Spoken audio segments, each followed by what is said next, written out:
Hola a todos, hoy quería volver a algo un poco más literario, un poco más estrictamente literario, y quería hablaros hoy de cómo empezar una novela o de cómo se empieza bien una novela, ¿no? Quería hablar de esto, de la importancia de las primeras líneas de una novela. Las primeras líneas, el principio de una novela, lo cual es sin duda uno de los momentos álgidos, por supuesto, de la obra en sí, mucho más importante en muchas ocasiones que el final de la novela, ¿no? O que otros fragmentos de la novela. Tenemos todos en la mente, en nuestro imaginario literario más o menos, siempre algunos ejemplos emblemáticos, ¿no? Todo el mundo pensará en las primeras líneas del Quijote, ¿no? En un lugar de la Mancha, de cuyo nombre no quiero acordarme, no ha mucho tiempo que vivía un hidalgo de los de lanza en astillero, etcétera, etcétera, etcétera, en el dominio, digamos, español. En Francia, pues todo el mundo conoce las primeras líneas de En busca del tiempo perdido, de Proust, ¿no? En francés, Longtemps je me suis couché de bonne heure. En castellano, algo así como Mucho tiempo he estado acostándome temprano, etcétera, etcétera, ¿no? Son inicios de novelas que forman parte de nuestro imaginario cultural, de nuestro paradigma cultural, de alguna manera. Estas primeras líneas de una novela, en estudios literarios, se les llama el incipit de la novela. El incipit es una palabra que viene del latín, ¿no? Que es como la apertura o el inicio. Es un término que encontramos todavía en castellano en palabras como incipiente, ¿no? Lo que está empezando. Y el incipit es un momento crucial para la narración, este momento de apertura, ¿no? Y he querido hablar de esto para traer unos ejemplos concretos de la importancia de esto, ¿no? Yo podría perderme en disquisiciones más o menos abstractas sobre las implicaciones de la primera página de una novela, pero prefiero que trabajemos con ejemplos directamente para ver qué es lo que hay en juego aquí y cómo se construye una primera página, un incipit eficaz, digamos, ¿no? He tenido ganas de comentar dos páginas, dos primeras páginas justamente, de una novelista española contemporánea que muchos conoceréis, que se llama Sara Mesa, nacida en Madrid en 1976. Y Sara Mesa, a mí me parece que es una escritora con una narración que es, a mí me parece a mí, como os decía hace un momento, una narración ante todo eficaz, ¿sí? Muy eficaz. Las dos novelas de las que os quiero hablar, que son, por cierto, una es esta, Un amor, que es del año 2020, y la otra es esta, La familia, que es del año 2022. Me parece que ambas novelas responden de forma muy interesante a la pregunta que titula el vídeo de hoy, que es cómo se empieza una novela, ¿no? Son dos inicios muy eficaces y que me parece a mí tienen funcionamientos radicalmente opuestos el uno con el otro y al mismo tiempo enteramente complementarios. Os digo dos palabras sobre las novelas, pero no mucho, porque justamente no hay que saber demasiado. Interesa que no sepáis demasiado, a menos que las hayáis leído ya. Un amor es una novela que cuenta la historia de una mujer que se llama Nat, una joven que, por ciertas circunstancias que no os voy a desvelar, debe mudarse a un pueblo medio abandonado, medio rural, ¿no? Particularmente hostil, ¿no? y descuidado, ¿no? Por otra parte, La familia es una novela que, no, lógicamente, como el título lo indica, narra la historia de una familia. Y, a propósito, os doy la menor cantidad de información posible, por si no habéis leído la novela, porque esta es la información de la que un lector dispone al abordar el incipit de una novela, ¿no? Por primera vez. Y, por lo tanto, ese es el estado que nos interesa conservar, ¿sí? Vamos a empezar con el incipit de la primera novela en orden cronológico. Vamos a empezar con el incipit de Un amor, con la primera página, ¿vale? Os voy a leer la primera página y os la voy a poner en pantalla y luego vemos qué podemos comentar. Pero primero vamos a leer la primera página de Un amor. Al hacerse de noche es cuando cae el peso sobre ella, tan grande que tiene que sentarse para coger aliento. Fuera, el silencio no es como esperaba. De hecho, no es silencio. Hay un rumor lejano, como de carretera, aunque la carretera más cercana es comarcal y está a 3 kilómetros de distancia. También se oyen grillos, ladridos, el claxon de algún coche, los gritos de un vecino arreando el ganado, ya de recogida. Era mejor el mar, aunque también más caro, fuera de su alcance. Y si hubiese aguantado un poco más, ahorrado un poco más. Prefiere no pensar.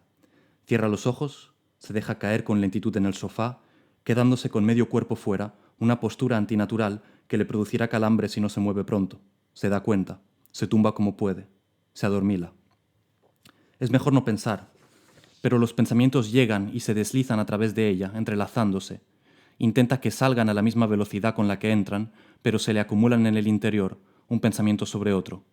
Ya ese empeño, esforzarse en que entren y salgan y no se le acumulen, es de por sí un pensamiento demasiado intenso para su cabeza.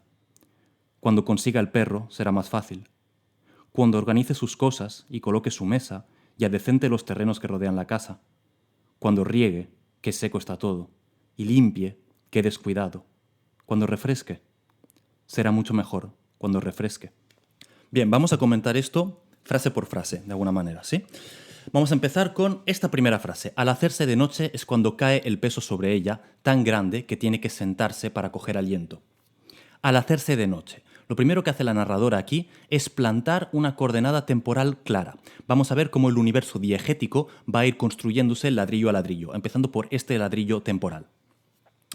Es cuando cae el peso sobre ella. Tenemos aquí la primera aparición del personaje principal, de la protagonista, sobre ella, pronombre personal, así como una expresión de la experiencia emocional de un sujeto, ¿sí? Estamos instalados ya de entrada en la pura subjetividad. Pero más importante que esto, la experiencia subjetiva aquí, es decir, el peso que cae sobre ella, sobre la protagonista, un ladrillo más del universo diegético, es una consecuencia de algo. Es una consecuencia de una causa de la que no disponemos. Y esto es lo importante. Ya empiezan las preguntas sin respuesta del lector. Nada más empezar la primera frase. Y el peso es tan grande que tiene que sentarse para coger aliento. Experiencia subjetiva emocional tan intensa que tiene efectos físicos. Y este efecto ya es un primer factor de tensión, ¿sí?, en la narración. Otro elemento de tensión, y esto será cierto a lo largo de toda la página y de toda la novela, es el hecho de que, si os habéis fijado, la narración está hecha en presente. Una narración en presente, a mi modo de ver, siempre causa cierta inquietud. Primero, por la inmediatez para con la experiencia del personaje en la que se nos sume, ¿no?, sin otorgarnos la respiración que nos otorga la mirada retrospectiva. Es que una narración en pretérito revela un narrador siempre más o menos estable, como mínimo en la medida en la que es capaz de mantener una narración sobre acontecimientos pasados. Es una forma de estabilidad, pues, en la instancia narratorial que no deja de serenar al lector de alguna manera. Una narración en pretérito, justamente por el hecho de contar acontecimientos pasados, siempre ofrece una suerte de distancia de seguridad. Esa distancia de seguridad para con lo que sucede o lo que está a punto de suceder desaparece en la narración en presente, lo cual crea, pues, una sensación de inseguridad, de misterio, provocada por una narradora inestable que no sabe, que descubre al mismo tiempo que el lector. Seguimos. Fuera, el silencio no es como esperaba. De hecho, no es silencio. Seguimos instalados en la observación de la subjetividad de la protagonista. Aquí descubrimos que ésta tenía ciertas expectativas que se ven subvertidas. En este lugar que aún desconocemos, esperaba encontrar un silencio que no encuentra. Es decir, que el personaje está descubriendo un lugar nuevo al mismo tiempo que el lector. Tanto el personaje como el lector están descubriendo el universo diegético, lo cual es una forma eficaz de implicar al lector en la narración. Fijémonos también en el uso de la epanortosis. De hecho, no es silencio. La epanortosis, para quien no lo sepa, es una figura retórica que consiste en corregir o matizar lo que uno acaba de decir. Por ejemplo, yo podría decir: lo que ustedes piden es improbable. ¿Qué digo improbable? Es imposible. Eso es una epanortosis, ¿sí? Es un artificio retórico particularmente eficaz. Aquí, la voz que oímos se corrige a sí misma. El silencio no es como esperaba, de hecho, no es silencio. La corrección interviene en el momento presente en que la conciencia adquiere una nueva información que le obliga a matizar su última afirmación. La presuposición de partida es: hay silencio. Interviene una nueva información, el ruido, y interviene entonces la epanortosis, no es silencio. Por lo tanto, en tanto que lectores, estamos contemplando directamente una conciencia en movimiento, un principio de monólogo interior incipiente, justamente como el incipit. Entendemos que la conciencia que se modifica aquí por la percepción de una nueva información no es la conciencia de la narradora, sino la de la protagonista. Es probable, de hecho, que estemos frente a un uso del discurso indirecto libre, pero de eso hablaremos en un momento. Aquí todavía es demasiado ambiguo. Vamos de momento a ver qué otras informaciones diegéticas nos comunica este párrafo y, sobre todo, cómo lo hace. Hay un rumor lejano, como de carretera, aunque la carretera más cercana es comarcal y está a 3 kilómetros de distancia. Fijaos qué narración tan eficaz tenemos aquí. La percepción del rumor de la carretera, matizada por el adversativo aunque y la información que sigue, hace que el lector comience a entender lo que sucede sin que la narradora tenga que decírnoslo explícitamente en ningún momento. Leyendo esta frase, entendemos que nos situamos en un lugar recóndito, más o menos incomunicado, aislado, muy probablemente en medio rural. Esto es, por supuesto, un truco de escritor para implicar al lector en lo que se narra. Es un truco sencillo, pero tremendamente eficaz. Hay que darle pistas al lector para que éste adivine la información que queremos que entienda en vez de dársela directamente. Así, el lector no solo se siente partícipe de lo que se cuenta, cómplice del narrador en gran medida, sino también se siente tremendamente listo, ¿no? El lector entiende esto y piensa, ¡ja! Ya lo había entendido, ¿no? Eso es importante. Imaginemos que este párrafo empezara, por ejemplo, por algo como está en un pueblo perdido y luego el resto. Ya se jodió el invento, ¿no? Porque ya le hemos dado la información al lector en vez de dejar al lector que adivine la información, que llene él mismo, dejarle ese espacio, ¿no? Que es muy importante. Seguimos. También se oyen grillos, ladridos, el claxon de algún coche, los gritos de un vecino arreando el ganado, ya de recogida. Estas frases siguientes, de nuevo sin jamás decirlo explícitamente, confirman las sospechas del lector de que estamos en ambiente rural. Fijémonos en cómo lo más valioso de la narración es el silencio, es lo que no se dice. Es mucho más importante lo que no se dice que lo que se dice. Seguimos. Era mejor el mar, aunque también más caro, fuera de su alcance. Hay varias cosas que decir aquí. Primero, toda la avalancha de información que adquiere el lector, sobre todo con sordina, es decir, gracias al silencio, a lo que no se dice, a la vez que la nueva ola de preguntas sin respuesta que nos invade. Vamos punto por punto. Era mejor el mar. Entendemos que la protagonista acaba de llegar al lugar rural y que antes estaba en el mar. ¿Ok? Era mejor sugiere una mudanza a regañadientes, algo que se ha visto obligada a hacer sin desearlo. Aunque también más caro. Entendemos que el atractivo principal por el que se ha mudado al campo es el precio. Fuera de su alcance.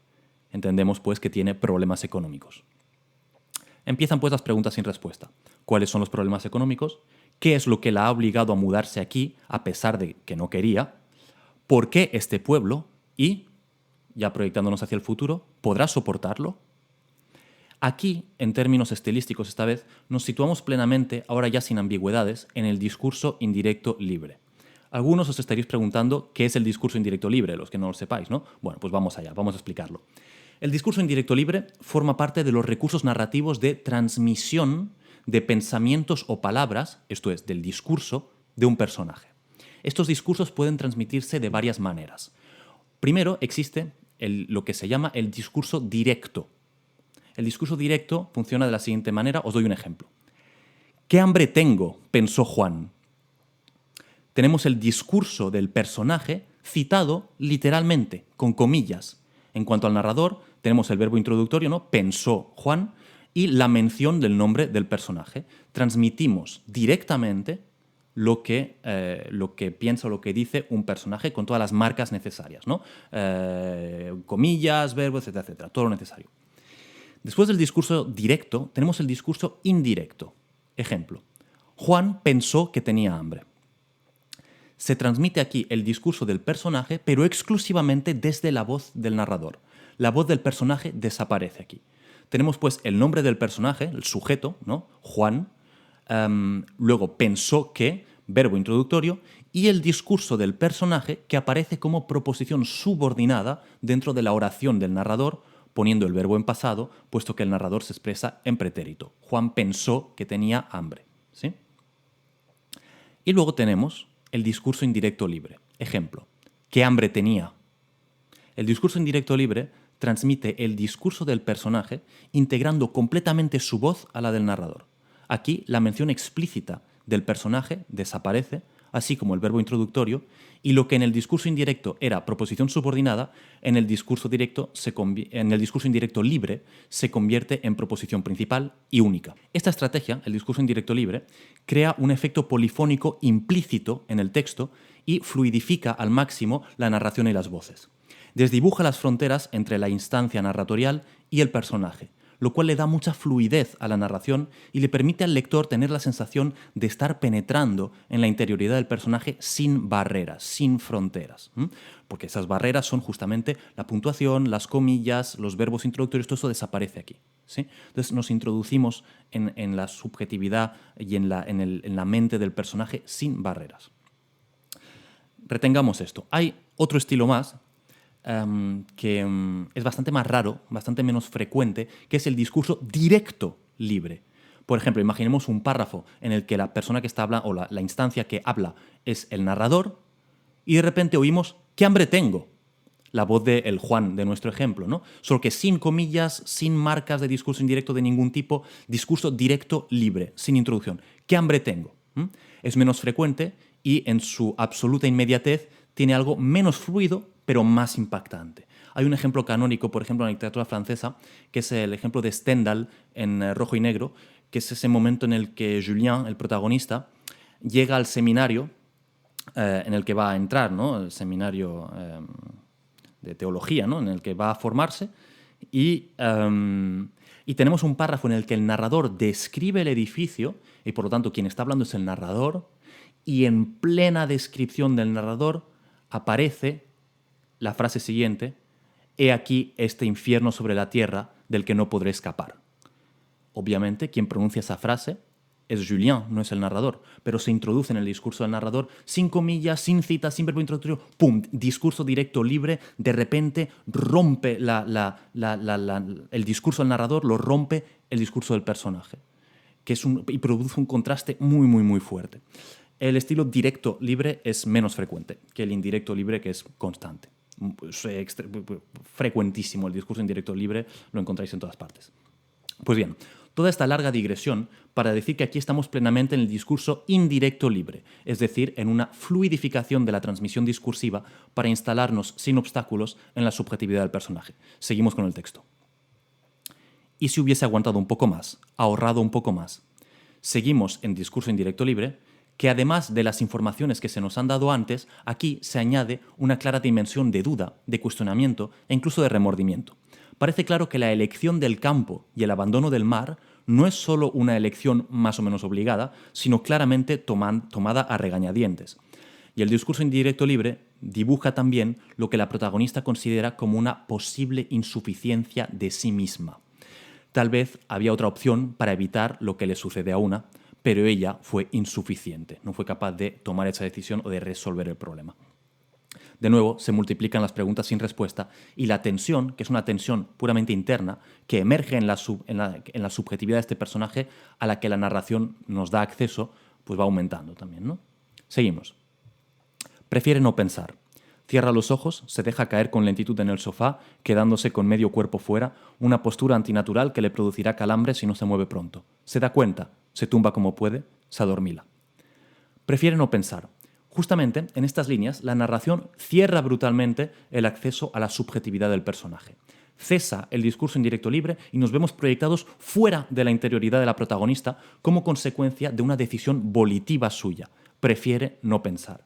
Se crea de repente una distancia. Lo que suceda ahora lo vamos a contemplar desde fuera. Y lo que sigue son unas líneas marcadas por imágenes del agotamiento y la precariedad, tanto física como emocional, que reanudan con la idea inicial de la primera frase, el peso cae sobre ella, que también combinaba ya las extenuaciones mental y física. Es mejor no pensar, pero los pensamientos llegan y se deslizan a través de ella, entrelazándose. Es mejor no pensar. El comienzo de este párrafo es un eco anafórico del anterior, que empezaba por prefiere no pensar, que expulsaba la narración de su interioridad. Sin embargo, se va a operar un cambio aquí, como lo marca la conjunción adversativa pero.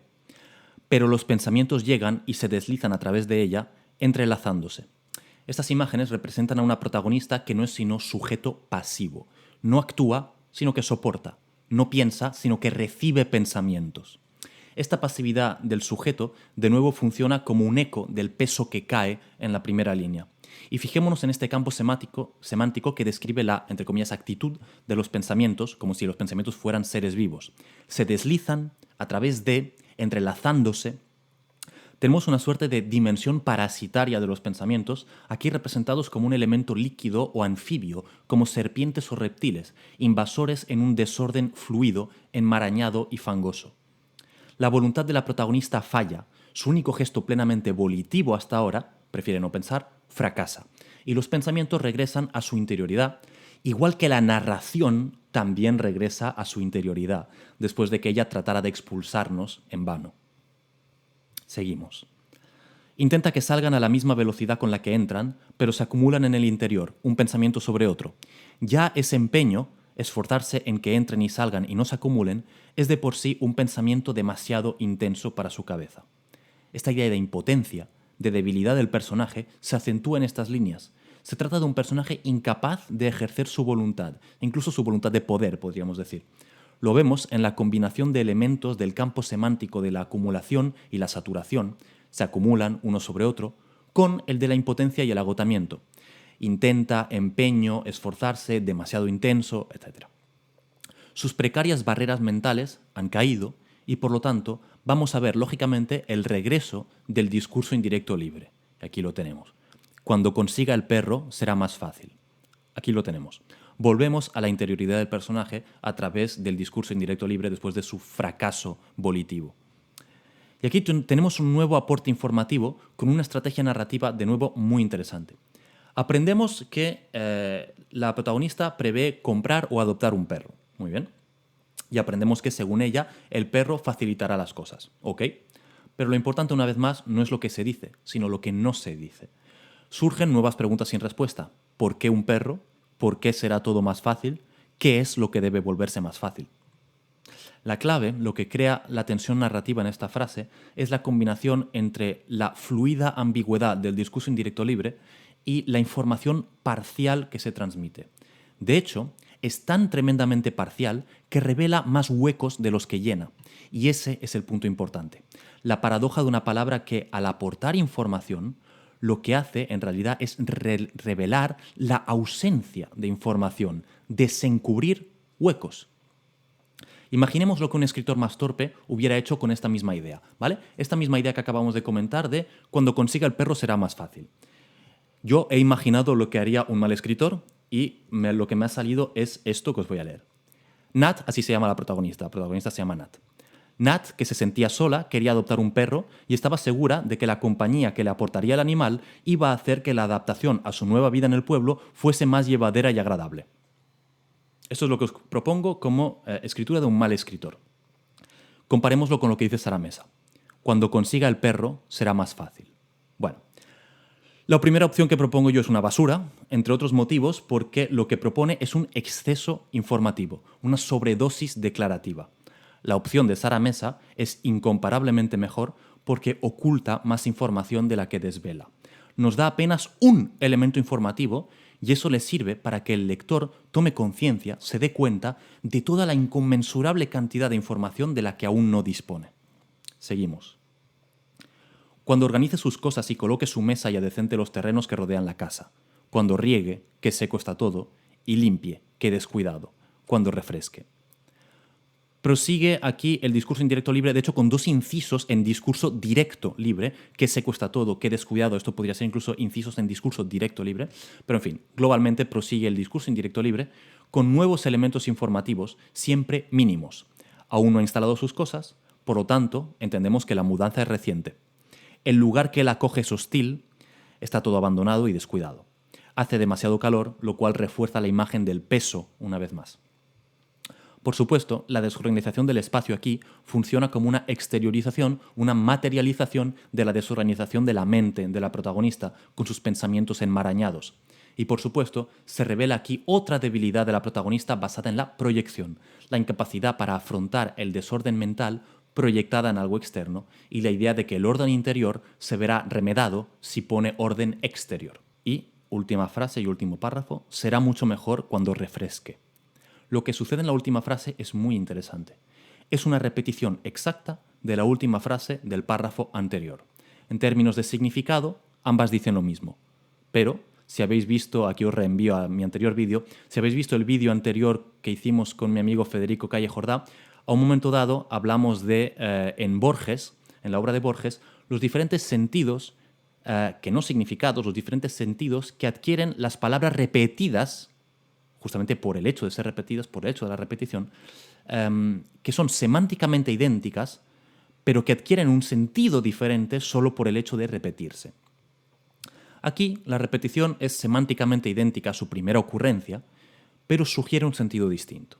Seguimos en discurso indirecto libre, por lo tanto, la narradora se está repitiendo esto a sí misma. Por lo tanto, implica que está tratando de convencerse a sí misma. y por lo tanto implica que es consciente de que sus hipótesis son falsas, son un mecanismo para lidiar con lo que sucede, pero un mecanismo artificial y falso, la proyección exterior, el calor que hace, de una desazón interior frente a la que está desarmada. Hasta aquí el incipit de Un amor. Al cabo de una página se ha creado una enorme tensión. Paralelamente, los elementos informativos que el lector ha recibido son muy mínimos. Lo que nos atrapa en la narración es justamente la oquedad, es el vacío, toda esa información que no se nos ha dado. Al contrario, no solo no se nos ha dado, sino que la narración nos ha mostrado su ausencia, nos la ha señalado. Al cabo de esta página, el lector ha sido atrapado por lo no dicho. ¿Qué ha pasado y qué está pasando? El misterio que rezuma de estas páginas es en gran parte un misterio temporal. Vemos el estado actual de la protagonista, pero nos falta toda la cadena de causalidades que la ha llevado hasta aquí, que está sugerida pero nunca explicada. En tanto que lectores, nos encontramos en una situación incómoda. Por un lado, hemos entablado ya una relación íntima con el personaje, en particular porque estamos descubriendo el lugar al mismo tiempo que ella. Pero por otra parte, el lector se ve relegado a su radical alteridad. La interioridad de la protagonista evoca casi exclusivamente cosas que no entendemos. La narración nos mantiene, pues, a distancia. Nos pone la miel en los labios, pero nos aleja el pote, una y otra vez. Esa relación paradójica, frustrante, nos hace querer saber, nos implica en la historia. En esta página, todo el misterio, y por lo tanto todo el agarre, emerge de la subjetividad de un personaje, de su monólogo interno, y en el tiempo, en su pasado y en el misterio del espacio, inexplorado, desconocido. Aquí, un personaje cuya interioridad espiamos habita un nuevo espacio del que no sabemos aún prácticamente nada. Los elementos espaciotemporales son mínimos, los justos para formular preguntas que ya ansiamos responder. Pero insisto, lo más importante no es la información que se da, sino la que no se nos da. Lo más importante de la escritura es el silencio, lo que no se escribe. Bien, vamos a pasar ahora a leer el incipit de la otra novela, el incipit de La familia del 2022, que es un incipit, a mi entender, tan eficaz como el de Un amor, cuando no más, pero que, y ahora lo veremos, funciona de una manera casi opuesta, ¿no? Casi opuesta, pero para llegar al mismo resultado. La primera página es esta vez una especie de pequeño capítulo preambular, preliminar, que tiene un título. Se titula La casa. Y os lo voy a leer. La casa. Mírala desde el ojo del sueño. El pasillo como centro geográfico y frontera. Estancias a los lados. Recórrelo sin ser vista, de una punta a otra. O cruza de una habitación a la de enfrente mediante un salto limpio. Arriésgate a entrar. Quizá ya hay alguien dentro, no lo sabes. En caso de que sí, calla, recula. En caso contrario, no eches el cerrojo. No hay cerrojo. Mírala bien antes de despertar. Los puntos ciegos y las madrigueras. Palabras que significan justo lo contrario de lo que aparentan, tramposillas. El peine que traza la ordenada raya en medio y el revoltijo de pelos debajo del colchón. La puerta del armario que no cierra del todo. La rendija que queda. Los ojos que espían. No dejes de mirar, ahora que la tienes ante ti, ardiendo tras los párpados. Calcula cuántos pasos hay entre una esquina y su opuesta. Hazlo con precisión, es importante. Capta las diferencias entre el clic del pomo al cerrarse y el clic al abrirse. Identifica el ronroneo del teléfono justo antes del primer timbrazo. Ajusta el volumen de tu voz en la respuesta. Modula, con cuidado, el fingimiento. Mira cómo entra la luz por el cristal y colorea la madera de pino de los muebles. Mira cómo rebota y se lanza hacia la pared de gotelé, destella en el espejo del santuario matrimonial, se fragmenta y vuelve a escapar por el balcón, rauda y osada. Mírala derramándose sobre los geranios, húmeda y fresca, hacia la calle prohibida, las aceras con barro, los perros callejeros y la cerveza fría que hay que beber fuera, nunca dentro. Mira con atención, pero no digas nada. Solo mira y aprende. Bien, vamos a empezar por el principio. Título: La casa. Primera frase: mírala desde el ojo del sueño. Muchas cosas nos sorprenden nada más empezar. Primero, el uso de la segunda persona del singular, aquí en imperativo. La narradora se está dirigiendo a alguien y le está dando instrucciones. ¿Pero a quién se dirige? ¿A un personaje? ¿Al lector? Hay una primera tensión aquí por la acumulación de preguntas desde la primera palabra, desde mírala. Y exploraremos un poco más esto. Mírala. Hay un pequeño misterio también en el uso del pronombre de complemento de objeto directo, la, femenino. ¿Cuál es aquí el referente? El referente está sugerido por el título del capítulo, la casa. Eso es lo que retoma el pronombre la. En vez de decir mira la casa, la narradora dice mírala. Nos sume en una narración que presupone nuestro conocimiento del referente y que, por lo tanto, requiere la participación activa del lector, que debe poner en relación el pronombre con el título. ¿Sí? Mírala desde el ojo del sueño. Esta observación es una observación onírica, una contemplación de algo que se hace desde el sueño.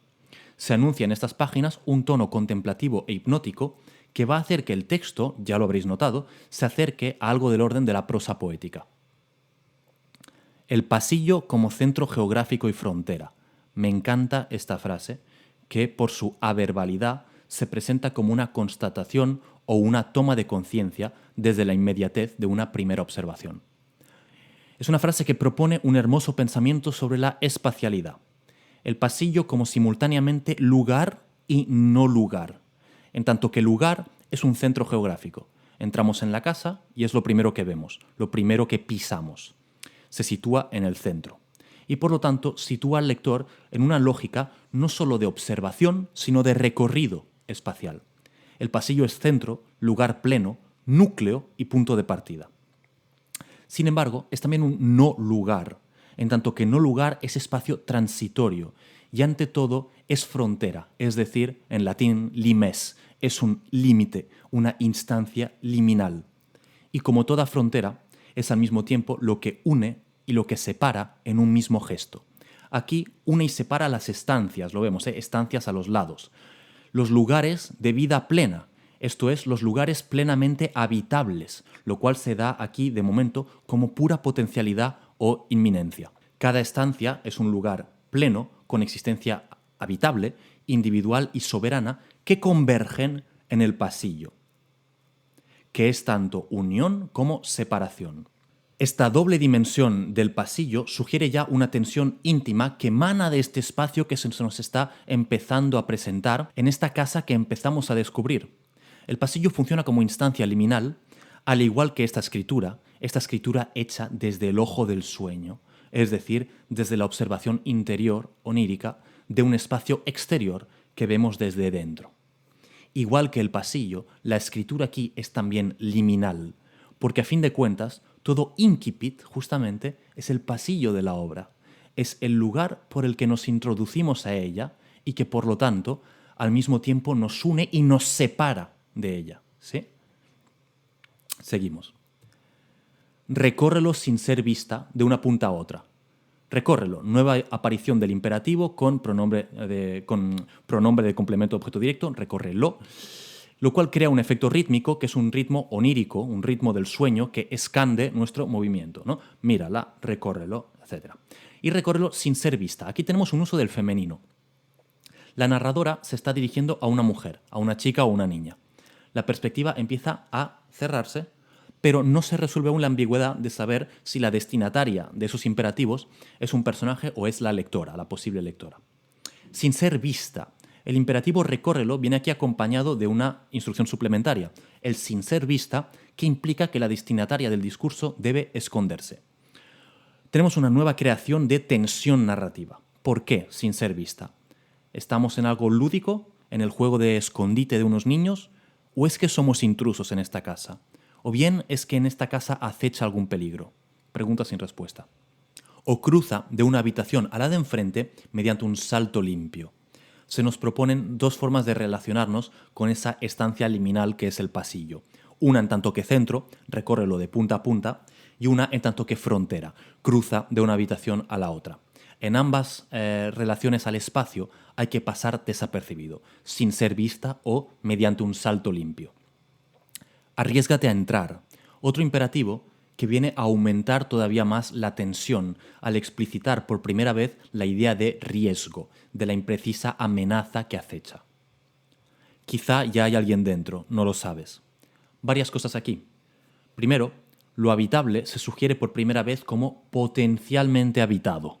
Quizá hay alguien dentro. Se queda, sin embargo, en el reino de la pura conjetura. Ni la destinataria del discurso ni el lector disponen aún de la información, no lo sabes. La tensión aumenta así un grado más.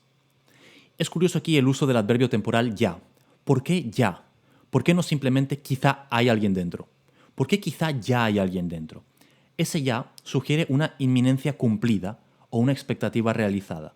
De alguna forma, este adverbio se construye como el reflejo de la propia narración, pues el lector, ya parcialmente frustrado, se encuentra esperando que el espacio que se nos está describiendo devenga habitado. Estamos esperando que alguien aparezca en este espacio vacío, en tanto que lectores es lo que estamos esperando. Este ya, quizá ya hay alguien dentro, responde en potencia a la expectativa del lector.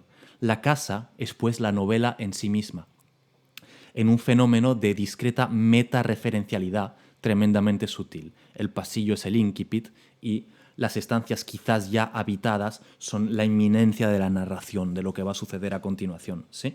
La novela, la casa es la novela en sí misma. En caso de que sí, calla, recula. Se contemplan entonces las dos posibles soluciones a esa potencialidad de lo que está potencialmente habitado. Si lo habitable es ya habitado, doble imperativo, calla, recula. Reanudamos con la tensión producida por la impresión de un peligro inminente. La destinataria deberá echarse atrás en silencio, tratando de que nadie se percate de su presencia, como un animal que trata de zafarse de un depredador sin ser visto.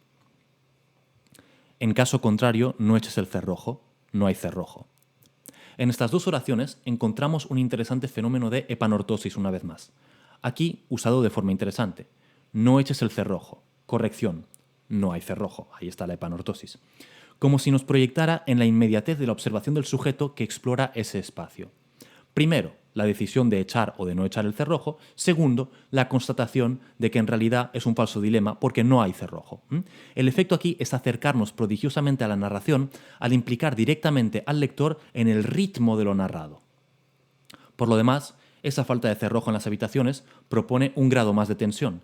Las estancias están abiertas al pasillo, no pueden cerrarse. Esa falta de cerrojo, entonces, ¿es un signo de confianza entre las personas que habitan esa casa? ¿O bien revelan una falta alarmante de intimidad, incluso de seguridad? ¿Cómo entenderlo? Lo más importante, lo eficaz, reside en el hecho de que la pregunta queda sin respuesta. Seguimos. Mírala bien antes de despertar. Tenemos una construcción casi anafórica de un inicio de párrafo a otro que refuerza la dimensión de la prosa poética y sigue escandiendo el ritmo del sueño. Este imperativo sugiere que este sueño en el que estamos es la ocasión de llevar a cabo una observación crucial del espacio, indispensable antes de despertarnos en el espacio real. Y es, una vez más, un juego metatextual autorreferencial. Alguien sueña una casa antes de despertar y encontrarse realmente en ella. Esto es paralelo a este incipit en prosa poética, que es el sueño, y el despertar va a darse en el capítulo siguiente. El despertar corresponde al momento en el que la novela en sí va a comenzar. ¿Sí? El lector debe pues aprovechar este sueño, es decir, este primer capítulo en prosa poética, para observar cuidadosamente el espacio vacío que inevitablemente pronto habitarán los personajes, en cuanto la narración despierte. Hermoso juego que lleva a cabo la escritora aquí y muy eficaz. Seguimos. Entonces hay que observar varias cosas. Mírala bien antes de despertar y seguimos. Mira bien los puntos ciegos y las madrigueras. Palabras que significan justo lo contrario de lo que aparentan, tramposillas. Dos frases averbales más aquí muy interesantes que indican cuáles son los espacios que la destinataria debe observar con más atención. Esto es, los espacios más importantes, más cruciales. Ambos espacios son lugares de escondite y acechanza. El punto ciego, es decir, el lugar donde no te pueden ver. La madriguera, el agujero en el que te puedes esconder. De nuevo estamos en la necesidad de esconderse para evitar algo, para escapar a algún peligro, para no delatar nuestra presencia. Es otro grado más de tensión que va subiendo. Y lo que sigue es una pista de reflexión muy interesante también y también una suerte de advertencia. Se nos dice que, sobre los puntos ciegos y las madrigueras, palabras que significan justo lo contrario de lo que aparentan, tramposillas. Tenemos otra ocurrencia de interrogación metatextual aquí que señala explícitamente con el dedo la trampa del lenguaje, la trampa de las palabras. El punto ciego efectivamente parece indicar un punto desde el que no es posible ver, el punto ciego, ¿no? Un punto que es ciego. Pero es justo al contrario, designa el punto que los otros no pueden ver. Sin embargo, el que se esconde en el punto ciego sí puede ver, mientras se esconde de la mirada de los demás. En cuanto a madriguera, es un poco más complejo. Lo que se me ocurre es que madriguera viene del latín vulgar matricaria, y este a su vez del latín matrix, que es la hembra reproductora. Y por supuesto, dentro de madriguera, en castellano, encontramos el significante madre, ¿sí? La madriguera como lugar de maternidad. Sin embargo, aquí aparece como un escondite. ¿Acaso justamente como el lugar donde esconderse de la madre? ¿Sí? En ambos casos son, como dice la narradora, palabras tramposillas. La narradora señala pues la trampa del lenguaje, la trampa del significante, haciendo aflorar así una sospecha más. Ya no solo es la sospecha de lo que concierne a la diégesis, al mundo que se cuenta, es esta vez una sospecha que atañe al propio lenguaje. La narradora lanza pues una advertencia que atañe a la propia narración. La desconfianza impregna pues cada estrato del objeto literario, desde lo escrito hasta la escritura en sí. Seguimos. El peine que traza la ordenada raya en medio y el revoltijo de pelos debajo del colchón. Una imagen inquietante basada en el contraste entre lo íntimo gobernado, incluso impuesto y un tanto opresivo, el peine que traza la ordenada raya en medio, hasta lo íntimo desordenado, que es también ese mismo elemento ordenado que al final del día se descompone, el revoltijo de pelos debajo del colchón.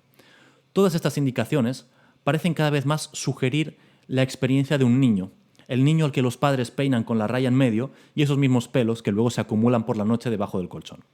Seguimos. La puerta del armario que no cierra del todo, la rendija que queda, los ojos que espían. Volvemos al mismo imaginario del punto ciego y la madriguera. Aquí el armario que no cierra, la rendija que queda y desde dentro los ojos que espían lo que está sucediendo. El individuo que espía desde el armario, punto ciego y madriguera por excelencia. Esto es en realidad una prolepsis, es decir, una anticipación de una escena importantísima del final de la novela, pero por supuesto el lector aún no lo sabe, así que no lo desvelaremos.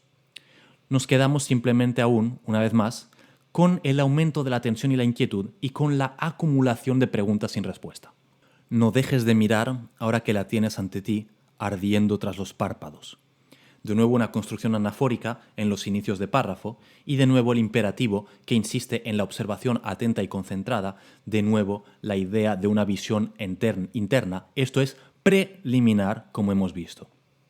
El ante ti se conjuga a ardiendo tras los párpados. Es una contemplación ardiente pero de ojos cerrados, es decir, una contemplación interna, onírica y meditativa. Ese ante ti es interno, es un ante tu conciencia. ¿Seguimos? Calcula cuántos pasos hay entre una esquina y su opuesta. Hazlo con precisión, es importante. Capta las diferencias entre el clic del pomo al cerrarse y el clic al abrirse. Identifica el ronroneo del teléfono justo antes del primer timbrazo. Ajusta el volumen de tu voz en la respuesta. Modula con cuidado el fingimiento.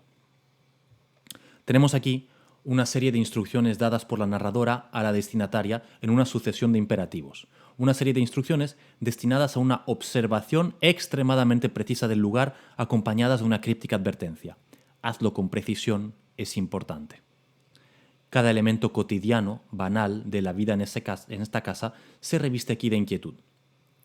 Hay que conocer cada detalle de lo que sucede, de lo que emerge en ese espacio, con el que hay que familiarizarse como si se tratara de un lugar salvaje y hostil.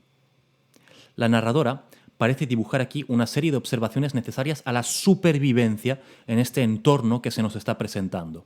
Y de hecho, lo que se dibuja también aquí es la emergencia de un lenguaje. La destinataria debe aprender qué significa cada ruido, qué significa cada sonido. Debe aprender a descifrar ese lenguaje que es el lenguaje de la casa. Debe entender qué dice la casa cuando habla, comprender pues su comunicación.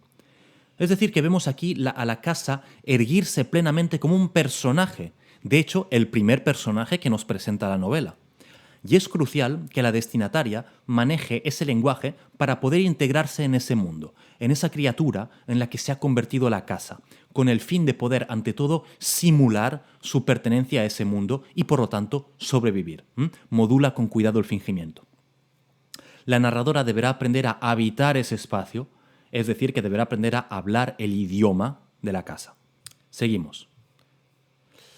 Mira cómo entra la luz por el cristal y colorea la madera de pino de los muebles. Mira cómo rebota y se lanza hacia la pared de gotelé, destella en el espejo del santuario matrimonial, se fragmenta y vuelve a escapar por el balcón, rauda y osada. Mírala derramándose sobre los geranios, húmeda y fresca, hacia la calle prohibida. Las aceras con barro, los perros callejeros y la cerveza fría que hay que beber fuera, nunca dentro. Tenemos otro párrafo con un inicio anafórico y en el cual la anáfora se hilvana incluso de forma interna. Mira, mira, mírala. Tenemos ese elemento rítmico de lo onírico de la prosa poética aquí. En este párrafo, la atención pasa principalmente a la observación de la luz y en particular de su recorrido por la casa en un examen que tiene algo de espionaje. El seguimiento de este recorrido sirve como pretexto para introducir subrepticiamente y sin que nos demos cuenta una descripción más precisa de ciertos elementos.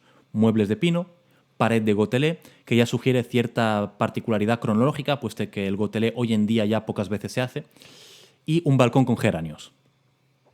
Y atención a estos términos, el espejo del santuario matrimonial. No es el espejo del cuarto de los padres, o la habitación de la pareja, o la habitación del matrimonio, ni nada parecido. Es el santuario matrimonial. La dupla paterna-materna adquiere aquí una dimensión casi religiosa y sobre todo adquiere peso, solemnidad, una reverencia que sugiere ya algo un tanto opresivo. Esta sensación de opresión se refuerza con los adjetivos que describen la actitud de la luz, personalizándola en cierta medida. La luz es rauda y osada. Son adjetivos contrarios, antonímicos, de la actitud de sigilo y prudencia a la que la destinataria se ve conminada.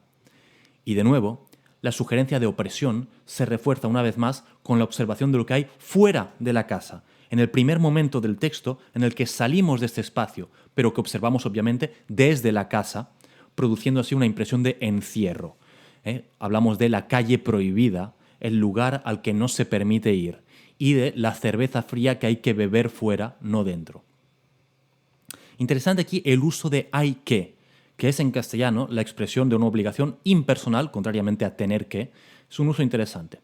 ¿Por qué esa obligación y por qué es una obligación impersonal? Como si emanara de una entidad moral superior y absoluta. ¿Quién determina esa prohibición?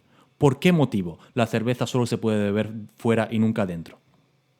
Esta obligación impersonal es distinta a los imperativos que la narradora ha usado hasta ahora, y estas son las preguntas que emergen en la mente del lector, lo cual contribuye a aumentar el misterio, lo no dicho y, por ende, la tensión. Y, últimas dos frases, mírala con atención, pero no digas nada. Solo mira y aprende. Tenemos una conclusión que reanuda con la doble dimensión en la que tanto ha insistido la narradora, la atención y el silencio, es decir, la observación furtiva, a escondidas. Y esa última orden, también inquietante, solo mira y aprende. Ese requerimiento de un aprendizaje furtivo parece presentar la tarea de observación como preparación y condición de la supervivencia. Y la supervivencia que es también lectura de la novela, ¿sí? Hay que aprender a leer también, y a leer lo que está sucediendo en esa casa que es la novela, ¿sí? Bien, vemos cómo en poco más de una página el texto ha creado una prodigiosa tensión a través de la mera descripción de un espacio vacío. Se encadenan las preguntas sin respuestas, las sugerencias y, sobre todo, insisto, lo no dicho. Lo que brilla de la narración es lo que ésta no dice, al igual que lo que más nos atrapa de este espacio son sus habitantes que no están, que no aparecen. Toda la tensión se crea por la ausencia de algo. Un espacio vacío que acompaña una narración hueca, dos instancias que el lector está ansiando que sean habitadas. Vemos cómo, a diferencia de lo que sucede con un amor, la tensión y la ausencia proviene aquí de un hueco en el espacio, o mejor dicho, de un espacio hueco, de un decorado sin actores. es un funcionamiento en este sentido perfectamente opuesto, perfectamente contrario al de un amor, pero que logra crear el mismo efecto de tensión y de implicación por recurrir en última instancia a la misma estrategia narrativa que es el corazón del hecho estético, señalar una ausencia, jugar con los silencios. Porque en la narración, mucho más importante que lo que la voz nos dice es lo que la voz se calla. Bueno, y hasta aquí. Esto es lo que quería decir sobre los dos incipit de Sara Mesa, los dos inicios de novela de Sara Mesa, y lo que puede ser para mí dos ilustraciones opuestas, muy distintas, pero muy complementarias de cómo se empieza una novela. Espero que os haya resultado interesante y espero que estos de pistas tanto de lectura para encarar el principio de un texto, bueno, de una novela o de un relato, encarar un principio de lectura de una obra de narrativa, cómo encararlo. Y por otra parte, tal vez incluso para los que seáis escritores o los que escribáis y estáis viendo el vídeo, tal vez incluso os dé alguna pista de práctica, ¿no? De unos elementos que tener en cuenta a la hora de empezar una novela o a la hora de empezar un relato, ¿no? Una novela particularmente. Y ya está, hasta aquí. Espero que os haya interesado, que os haya resultado interesante. Yo os recomiendo mucho la lectura de Sara Mesa. A mí son dos novelas que me han gustado bastante, Un amor y La familia. Me parece que son dos buenas novelas. Y eso, y los incipits son muy eficaces. Así que nada más. Como siempre, ya sabéis, el plug de siempre. Si os ha gustado, dadle like, dejadme un comentario y suscribiros al canal, muy importante. Seguidme en redes sociales para estar atentos, para estar enterados de lo que voy sacando. Y nada más, nos vemos en el próximo vídeo y hasta la próxima. Chao.